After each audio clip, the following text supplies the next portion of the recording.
I think that it's less risky. I think that it also prevents you from being in maybe a tough market. Because the reality is like, okay, Vegas right now is not like looking amazing Nope. in terms of being a flipper because supply is just increasing. But not every market's like that. There are markets in the country right now on fire, just killing it. And so when you have the ability to go nationwide, you have the ability to target those markets. Alrighty, folks, as you can see, we have the man, myth, the legend, Mr. Ryan Pineda back with us. We're going to do lots of things today. We're going to get a review of what's going on in 2025, both in Vegas and the rest of the country. We're going to spend a little bit of time talking about 2026.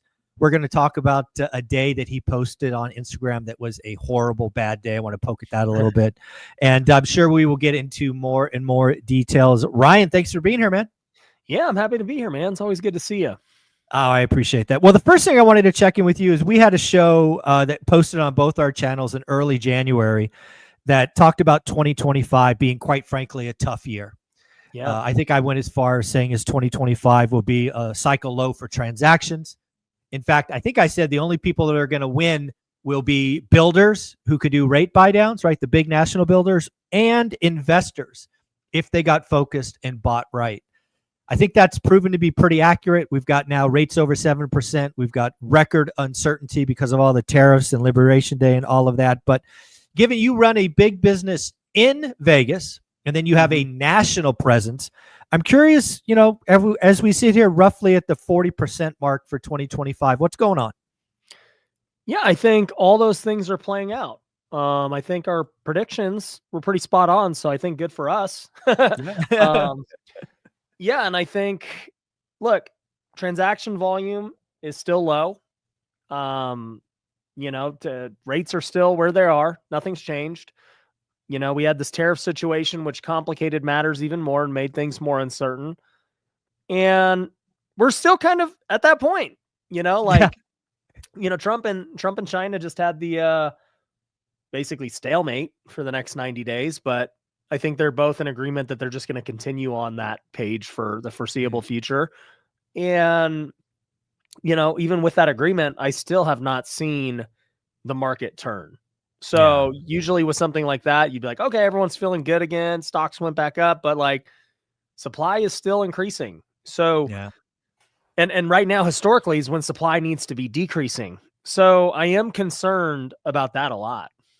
Yeah, when you look at 2025 kind of in a right now, and I love talking to you because you have coverage of the entire country like very few people do, right? You run a big operation in Vegas, but you went national a year or two ago. Yep. I'm curious, when Liberation Day happened and that tariff announcement went out, it was like an earthquake in much of the country. I'm curious what happened in your business. Like, did deals go away? Did buyers go away? Did lending get tougher? Did you get better opportunities? Maybe because sellers want to sell. I'm just curious. Did it feel like an earthquake in your business or just normal? To be honest, I think that the business this year has been pretty status quo to what we said in January. I don't think the tariff thing mattered at all for the 6 weeks or however long it was. It didn't matter at all. I think that, well, and look, here's to say, and I don't want to say it didn't matter because right now might be the reason why we haven't seen supply decrease like it usually does because of that the last 6 weeks. So maybe there might be a 6 weeks delay in when supply will decrease. So I can't say it didn't have any effect, but in terms of did people just stop buying or anything else? No, that didn't happen. Like, you know, it's just kind of been as predicted. So the next thing I'm curious about, and it might be just a whisker too early, this may be coming in the next 30 days. What I'm curious about, because again, I called 2025 being the year of the investor. I'm curious if you're going to start getting better and better deals, because what's happening across the country is inventory is growing, but also days on market are growing. And at some point in that equation, investors are going to come in and just start stealing stuff, right? Find the motivated seller, create the opportunity. Have you started to see sellers capitulate and go, I give up, I want out, or is it just too early?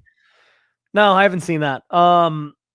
Look, we've been saying this for a few years now with those sellers locked into low mortgage rates. So the last 2 years statistically have been the lowest transaction volume since the recession.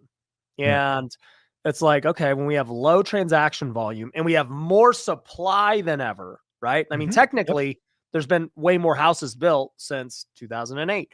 And so Sure. when we have less transactions and more houses, that tells you that overall, less people just don't want to sell.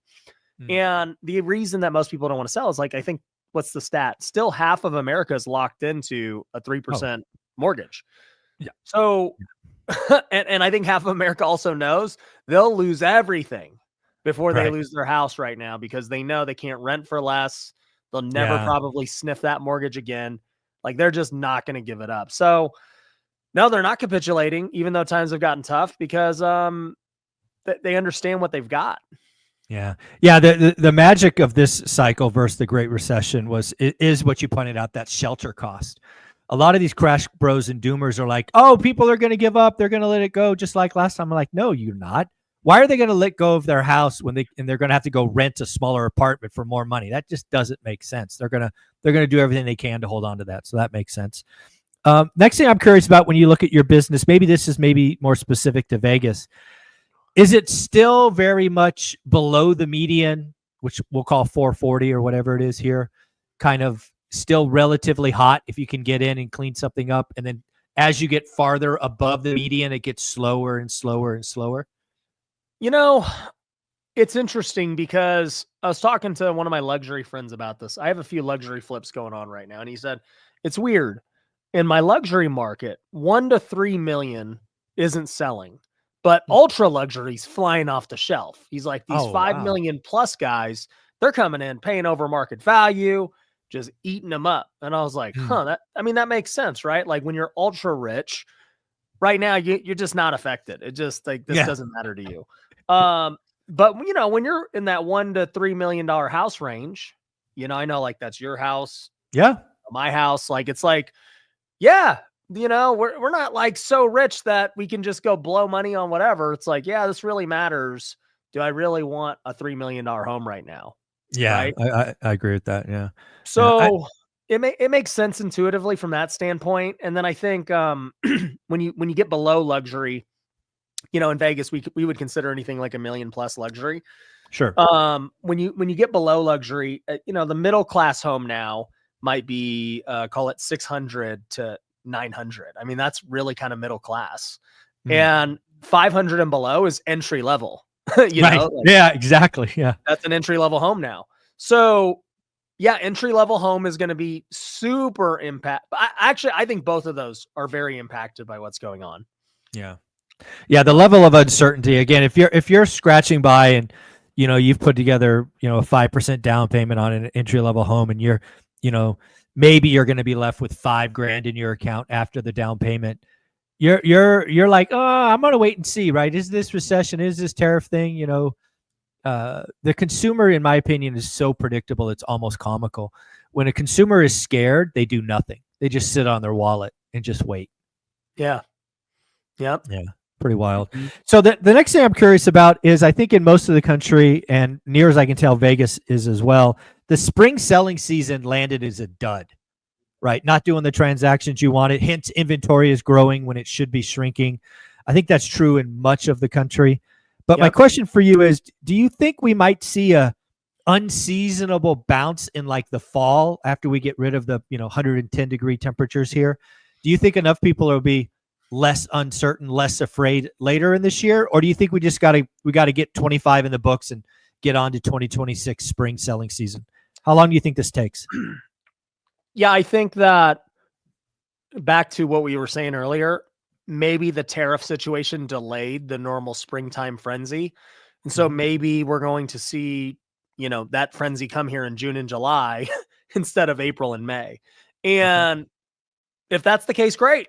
I'm all for it. And then, it slowly, now it bleeds into September, October when normally that might not be the case. Mhm. So, I'm all for it. I hope it happens. I hope that we get great news, at least in terms of lowering rates, because that always brings excitement. Yeah. But other than that, I mean, this tariff thing I think is kind of done. I don't see that changing anything going forward. Um, Rates are really the only positive lever left that we could do. Yeah, and rates unfortunately yesterday went over 7%, and over the last year or so, 7% has kind of been like the death line. It's just where buyer demand just disappears. Yeah, I mean, dude, if we got to 6% rates again, I think you would see a ton of action. Yeah, I think so. I think so. Well, let's kind of I guess the last thing about 2025 is there was a big, I don't know, thought process that you would get a lot of SoCal activity, even more than normal because of the fires. But I'm not sure insurance money has come through yet or whatnot. Did you ever see kind of an uptick, or have you heard about an uptick of California buyers coming after the fires? I mean, I would guess that they would be more in the luxury market. So I Okay, personally I don't even pay attention. I have no idea. got it. No problem. But it's possible. I don't know. Yeah. Well, let's get into 2026. That's really where I reached out to you and said, let's talk about it. Obviously 2025 is going to go down as I'm calling it the last hard year, right? The worst year of the 4-year cycle. I sure hope so. Yeah. Yeah. 2026 will, yeah. Again, it's all about scale, right? So let's put some numbers on this. Existing home sales in the United States, I have been calling for sub 4 million. Let's call it 4 million so we can do easier math. That means I think we do like 4.2, 4.25 next year. So it's not going to be like back to 6, but it'll be 5 to 10% better than 25. And, more transactions, more activity, it just starts to feel better. But also, as you know, your competition is gone. Oh, right? yeah. There's a lot. They're already gone, or their last breath, their last gasp is going to kill a lot of people in 25. So what are your thoughts on 26? And as you look out into the future, what are you doing, if anything, to get ready for it? Well, a few things I think about now, having gone through, last, really 3 years being hard, because this really started in mid 22. Yes. So we're literally entering year 3. So maybe 3.5 years is going to be the total of hard years.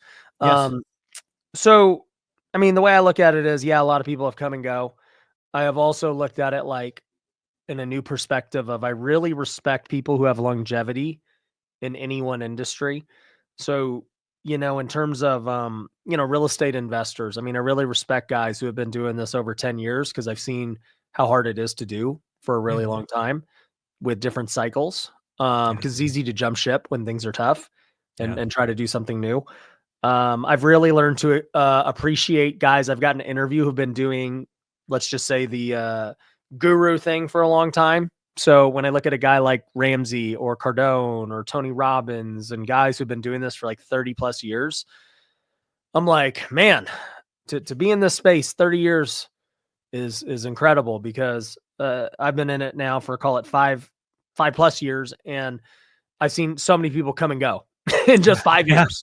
Right. Yeah. So I just have a lot of respect for longevity now, probably more than any other trait, because you can't fake longevity. You can fake having a few years, and I don't even want to call it fake. You can get lucky and catch great timing, yeah, and crush it and look like a genius and everything else.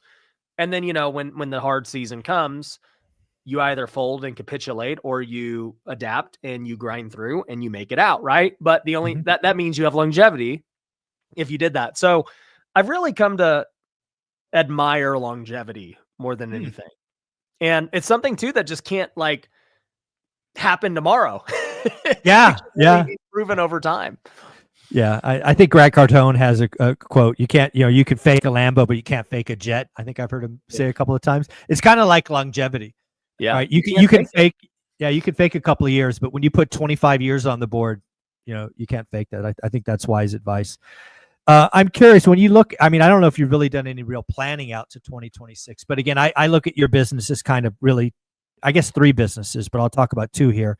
One is you have a flipping business in Vegas, and then you have this rest of country wholesaling business. When you look at those two, have you started to think about 26 at all, or where are you in the second half of 25? Yeah, I think that I am really trying to scale my nationwide wholesale. Okay. When I look at that, I like it for multiple reasons.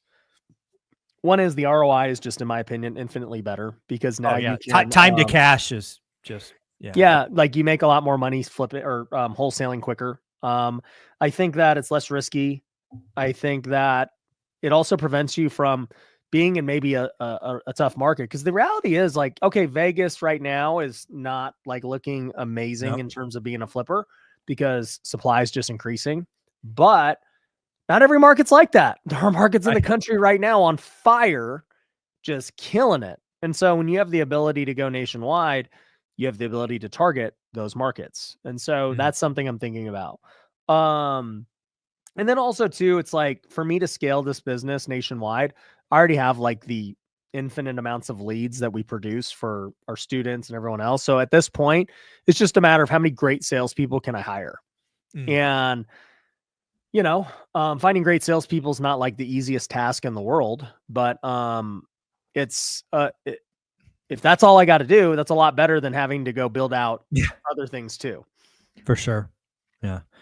Yeah. So talking about the Vegas market, it is definitely slowing down, right? Inventory is clearly building, transactions are down, but it too will go through cycles. I'm curious, are you looking to add rentals if the numbers make sense, or not just yet?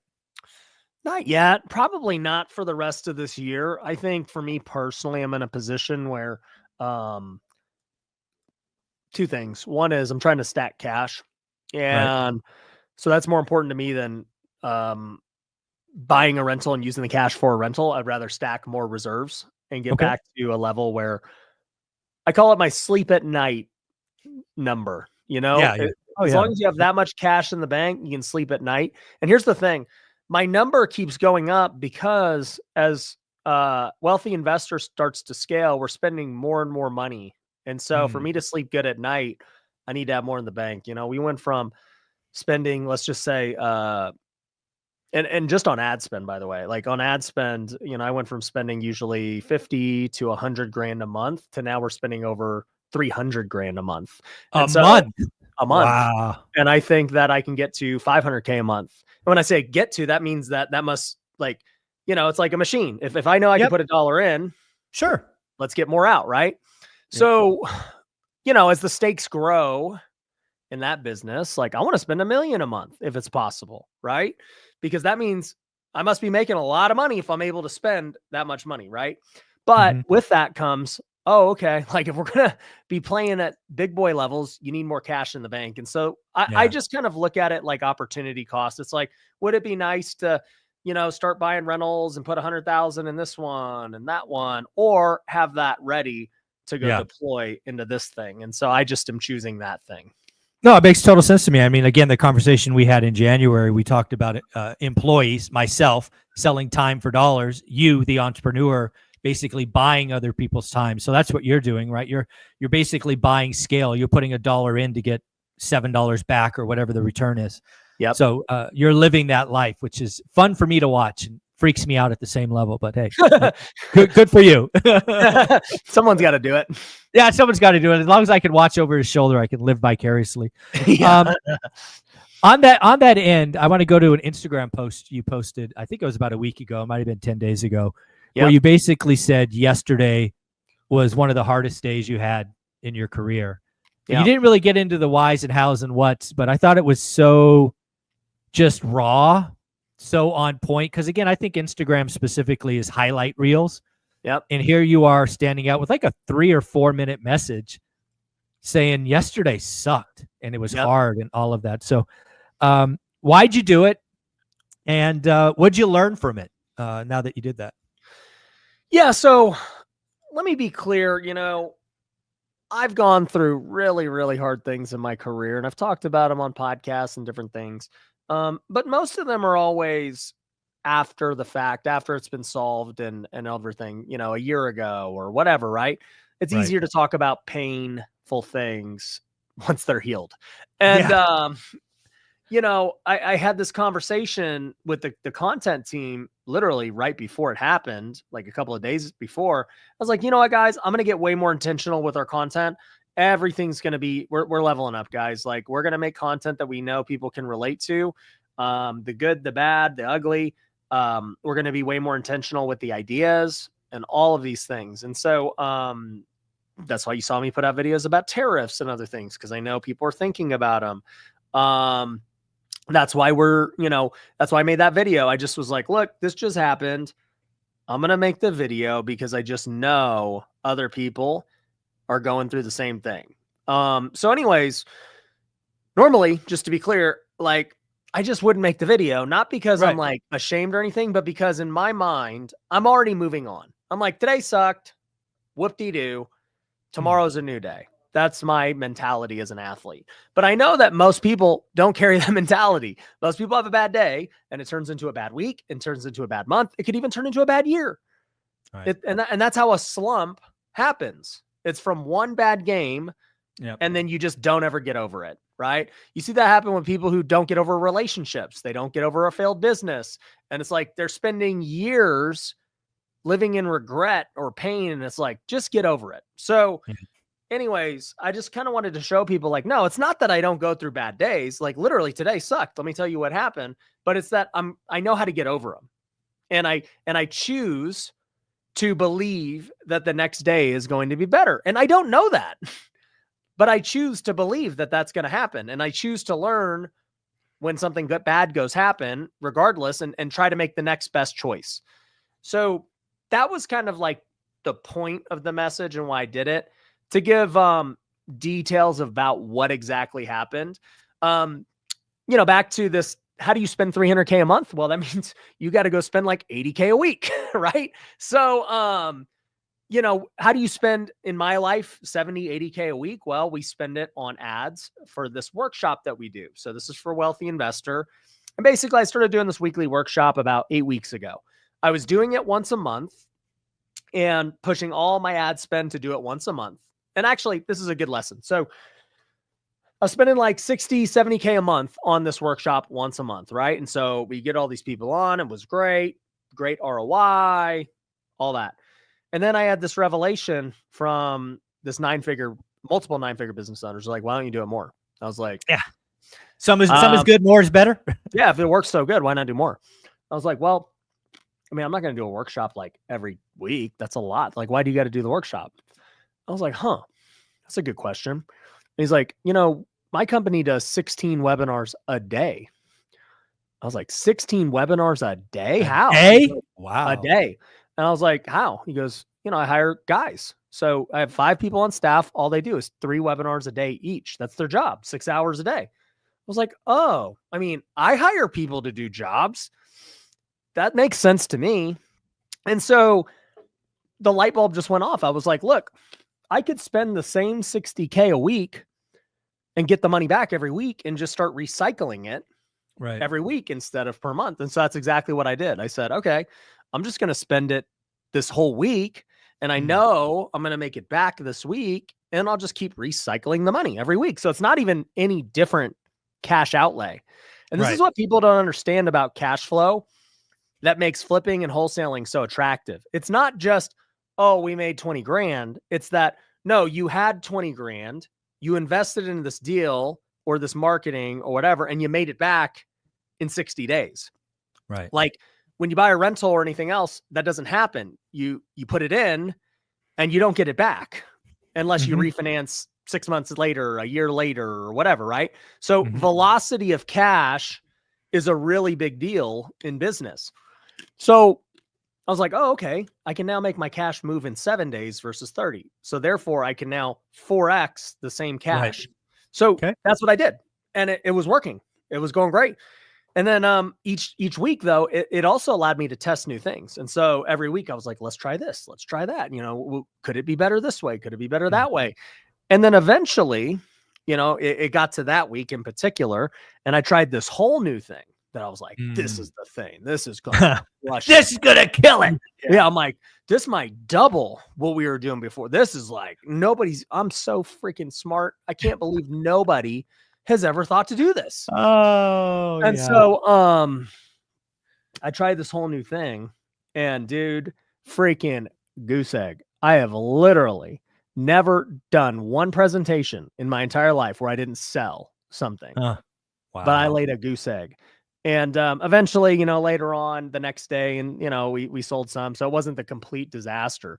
But boy, let me tell you, I felt like such a failure because, you spend 60, 70 grand to go do this thing. You make 0 back, and you thought you were going to absolutely kill it. My expectation was here and the result was here. And so I said, look, is 60, 70 grand the most amount of money I've lost? No chance. I've lost a lot more money on real estate deals. But those real estate deals I had for 6 months, 7 months, a year, and I knew they were going to lose money. It's like the day this comes, like I already have seen it. I knew what was going to happen the moment we went into contract. I was going to have to write a big check. I just knew. But with this situation, expectations were here and result was here. And that's when people really go into a slump. I recognize that. I recognize that, man, because from sports, I'm like, dude, I'm about to go 4 for 4 today. Like, today's the day. I'm going to kill it. And then you go 0 for 4, 4 strikeouts. And you're like, right. Dude, I don't know that should be a baseball player. Like, I think this isn't for me because of unmet expectations. And so I think a lot of entrepreneurs have that. And, they watch guys like you or me or whoever else. They expect that they should have these results. Then the results don't come. And then identity crisis comes, guilt, shame, anxiety, all these things start to happen to them and they never recover. Wow. There's so much in that. I think your baseball career was certainly helpful because I think you're right. Identifying it as a potential slump, right? It's one thing to go 0 for 4 with 4 strikeouts, but it's another thing to string together a 3 or 4 games of that kind of performance. So to that's go really over cool. 20. Yeah, that's not good. I actually have a crazy question that just hit me that I've never asked you or anyone, frankly. Given that you were a professional baseball player and now you are an amazing golfer, what's harder, to hit a baseball or just a pure golf swing? What's harder? I don't think it's close. It's baseball. Yeah, I would think like a thing going over 90 miles an hour with movement's got to be hard. Well, and all these guys throw 100 now, and forget about it. On top of that, you have someone trying to get you out. Throwing you 100-mile-an-hour fastballs, curveballs, sliders, splitters. You don't know what they're going to throw, and good luck. And then you have defenders trying to prevent you from getting the hit. So there's lots of things that have to go your way in baseball. And in golf, nobody is defending you. Right. Like, nobody's trying to make you not succeed. Okay. Now, granted, you are fighting the course, the ball, you might have got unlucky. The ball has a tough lie, that there's strategy and you got to execute your swing. But in baseball, you got to execute your swing too. Nothing is different except that you have no idea what's coming. Yeah. Again, a question I never thought I'd ask anybody, but given you're a baseball guy, what do you think about Barry Bonds not being in the Hall of Fame? Stupid. He should be in the Hall of Fame. He's the best hitter ever. He's probably, I would have said he's the best player ever. And I mean, yeah, if Shohei retires today, Barry's still the best, but Shohei's going to give him a run for his money. Yeah. Yeah. I think Barry Bonds was a Hall of Fame player long before the steroids got him, but yeah. Well, and dude, there's tons of cheaters in the Hall of Fame. So yeah, true. Like this isn't even, I don't know, dude. I just saw actually they just did a thing. They just allowed Pete Rose and Shoeless Joe Jackson and all these. I saw that. Yeah, I saw that. So where's Barry and these guys? Like that. Roger Clemens and all that guys. Yeah. Well, let's go on to some more fun stuff. I know because we're friends that you and the wife were trying for kid number 4, and I saw a post 6-8 weeks ago that the swimmer landed. So you got kid number 4 on the way. I do, man. It's exciting. It's exciting. I think, we're going to end up 3 or 4 or 4 or 5 is the goal. So, oh, wow. We're on pace, man. You're on pace. That's good. It's always good when you're on pace, but no, God is good. We're expecting in September. So, I've got, honestly, a lot of people are like, yeah, I got to do all these things for the baby comes. I literally am not even thinking about it because, whether the baby's here or not, I'm going to do the same thing. And when the baby comes, I'm going to maybe take a week off and then I'm back at it. So I think people make a lot of excuses with kids. I even say this on our, on our workshops and stuff. I go, guys, what's the number one reason you want to start this business? And people, majority of the time, like my family. Yeah. I'll be like, okay, now I'm not going to make anyone raise their hand or anything, but I do know that most entrepreneurs take this one of 2 ways. The first type is the one who never gets started. And they say, oh, well, I'm going to have a newborn, or I just had like, now's not a good time. I'm like, Yep. well, you can't blame your family as the reason you can't get started, but yet they're the reason you want to do this. That's stupid. That's like the dumbest thing I've ever heard. And then I use my own life as an example. I'm like, my wife has been pregnant or had a newborn for the last 7 years. So, and it's probably going to keep being that way for however long. Yet, I'm out here doing it because it's important to me. And then, on the other side of the spectrum, you have the entrepreneur who works 80 plus hours a week. And they're like, I'm doing this for my family, but I never see them. And I'm like, you also too have missed the point.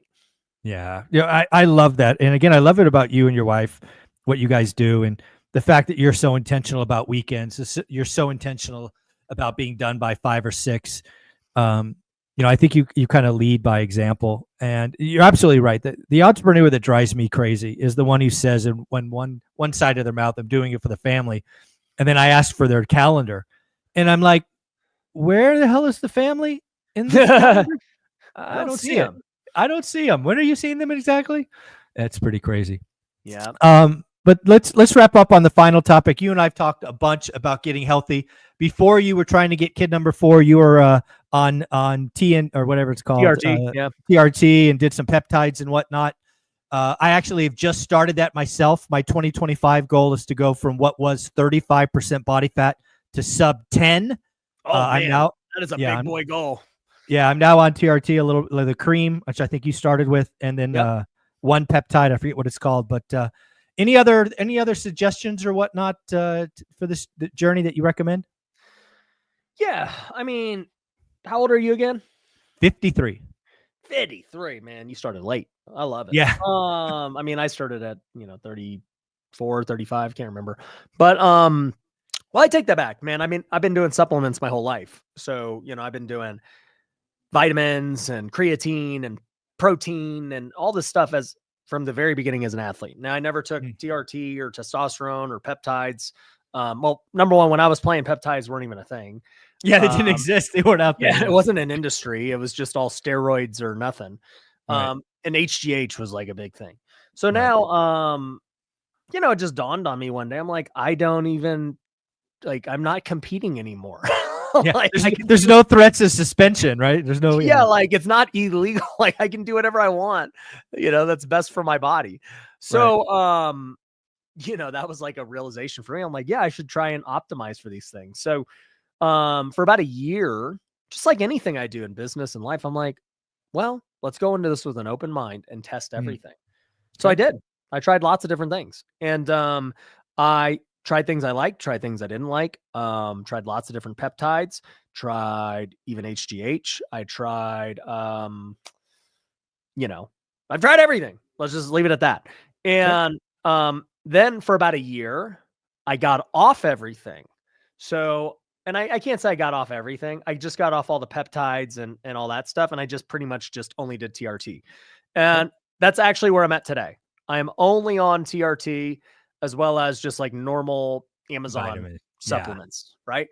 Okay. So what's my conclusion for you and everything else? I think that number one, if anyone is going to do this, see a doctor first.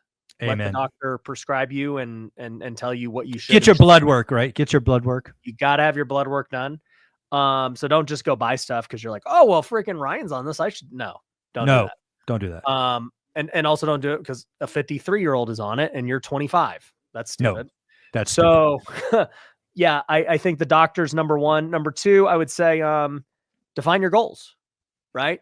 At the end of the day, I hate when people get on these bodybuilders and stuff and they're like, well, dude, of course I could look like that if I took steroids. No, you won't. No, the effort and the workload would crush most people. Yeah. Yeah. I'm like, you will not. I can tell you, I've tried the things they're on. I don't look like them. And exactly. I'm a world-class athlete. Like I'm in good shape and I work out and I'm super strong and I look nothing like them. I was like, I can tell you it's not because I didn't try to do some of the, like, I'm sure they've done like way more extreme things, but I know how hard it is to look like that. So, no, you will not get this rapid change because you all of a sudden just inject yourself. Now, you will probably feel more motivated and better to do, but you still got to put the work in. You Yeah. still got to work out. You still got to eat right. None of those principles ever change, no matter what Yeah. you're on. No, that's one of the things that I'm really starting to look on as I take on this new challenge, just because it's hard. It's Jesse Itzler that kind of motivated me last year, saying like, do one hard thing a year that you always remember. So 2024 was the Vegas Marathon. Finished that. 2025 is going to be, 53-year-old going sub 10%. That's So super hard. yeah, no, I'm, what are we, 5.5 months in? I've gone from 34.8 to 14.5. Wow. That's Yeah, in crazy. 5.5 months. So how are you measuring the fat? What system are you using? Well, I do DEXA. I did DEXA January 1st. I'll do it again July 1st, and then okay, so that's the most accurate. That's great. But daily I have the Hume Body Pod, the one with the scale that like zaps electricity or whatever through your hands. Yeah. Is that one accurate? Would you say? It says it's 98% accurate compared to DEXA. So it's the best I could buy. Is it showing like 14% too? Yeah, that's the number I quoted. 14.5 is off of that. Yeah. I haven't done a DEXA. I won't do it till July 1st. So you haven't done a DEXA yet? No, I did a DEXA at 34.8. Oh, okay. Done. So it'll be done 3 times in the year. I'm curious to see what happens because whenever I did DEXA, it always shows way higher percentage than what you would assume. Yeah. So I think most people would probably assume, just looking at me, maybe I'm like, I don't know, 10 to 15%. If I had to guess on DEXA what I am, I actually think I'm probably like 20. All right. So I have more work to do. Well, good news is I still have 6.5 months. Yeah. But who knows? Maybe I'm selling myself short. But if I had to guess, people would look at me and be like, oh, you must be like 13%, 14%. And I think DEXA, just for whatever reason, shows it to be much higher than you think. Yeah. Again, it's about the journey. That I have a target. It's about the journey. It's surprising me, at least for a 53-year-old, the walking has been a surprising, just more steps. Got a lot. Yeah, it has. I dropped the first 20 pounds. Yeah. How much weight have you lost? So I lost 20 pounds really quick. Now I'm only down like 2 or 3 pounds, but I've actually lost muscle. Exactly. The app says I put on 3 pounds of muscle in the last 2 months. So, my clothes are fitting entirely differently now. It's pretty wild. I was watching this video. His name's Jeff Nippard. He's a bodybuilding guy. He's on YouTube. You should check him out. He's got millions of subscribers, but he did this thing of, he tried to get in the best shape of his life because he's natty. And, I think he's like 34, 35 years old. And he's like, dude, I want to see if like at 35, can I still build muscle if I did everything perfect? Right. So I think it's a good video worth watching. I found a lot of value watching it because, basically he ended up at the same weight that he started because he did a bulk and then he did a lean and he did all this stuff. And it was like, okay, I lost X fat, gained X muscle, am I at my plateau now genetically? Right. So Jeff Nipper, I will definitely check that out. The last thing I'll ask you to just hit me is, how do you stay grounded and motivated, right? Are you just that way naturally because of your baseball career? Do you seek other people to kind of commiserate with or whatnot? How do you stay so grounded and still aggressive? Yeah, I would say in my younger career, I did it the wrong way. And the way that I stayed motivated was what you just said, the external. So other people, right? You compete against other people. You're like, okay, if this guy's the top dog, I'm going to be better than this guy. And, yada, yada, yada, right? And that path can work for a period of time. And then it just gets you focused on the wrong things. It creates the wrong mindset. You start to hope other people don't succeed so that you can. It's just not good. So I would say, unfortunately, I was that way during my entire baseball career.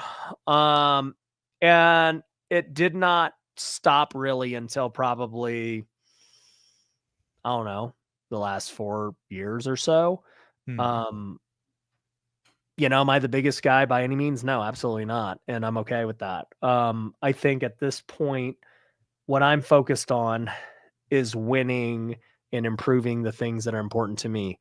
And so when I look at that, there's multiple things that I'm trying to get better at. And I mean, if you're not trying to get better, like I just don't know the alternative. Yeah. Like I don't Yeah. want my health to get worse.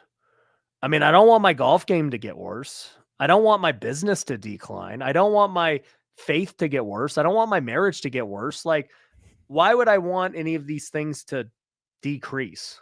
Right. And so, that means I have to work at them in order for them to not only just increase, but to just also maintain, right? Like it takes a Yep. huge level of work to maintain the business at its current level, to maintain my health, to maintain my marriage. So maintenance requires a high level of work, and then growth requires even more. And, it's not even like, I guess for me, I am satisfied knowing each day that I did everything possible to grow in these different things. Hmm. I will be unsatisfied if I know that I left something, like I knew I could have did something and I didn't because I was lazy. Love that. Love that. Well, Ryan, you've just announced the next WealthCon. Let's tell people where it's at, where they can find tickets. When is it? Yeah. You can find them at wealthcon.org. It is going to be October 30th to November 2nd. So, 4-day event once a year now. We're hoping for 1,000, 2,000 people. We'll see how many we get. But we're going for the biggest one ever. I'm going to announce speakers here soon. Right now you got me and Ed Milet, and we're going to have others as well. But let me tell you, this one's going to be our best one yet. So if you've ever been to WealthCon, you're going to love it. And if you haven't, I also made a choice this year. This is just adapting and pivoting. I'm going to do our cheapest tickets ever. So I want everyone to have no excuse for why they couldn't come. So, right now I think you can get a general admission ticket for like 70% off, and that puts it at like $150 for 4 Nice. days. Like, so, or I guess a GA would get 3 days, but still, where are you going to go get 3 full days, Yeah. for that? So, Well, you want to drop a, so you said yourself and Ed Milet, you want to sneak in one other person or just not yet? not yet. We're going to Okay. have a bunch. We're going to have a bunch. But now that we got the new dates, I'm still working on a few big names and everything else. So it's going to be good. I like it. I was just teasing you. Ryan, you're amazing. Thank you for saying yes. Thank you for coming on. Appreciate you, man. Mm-hmm.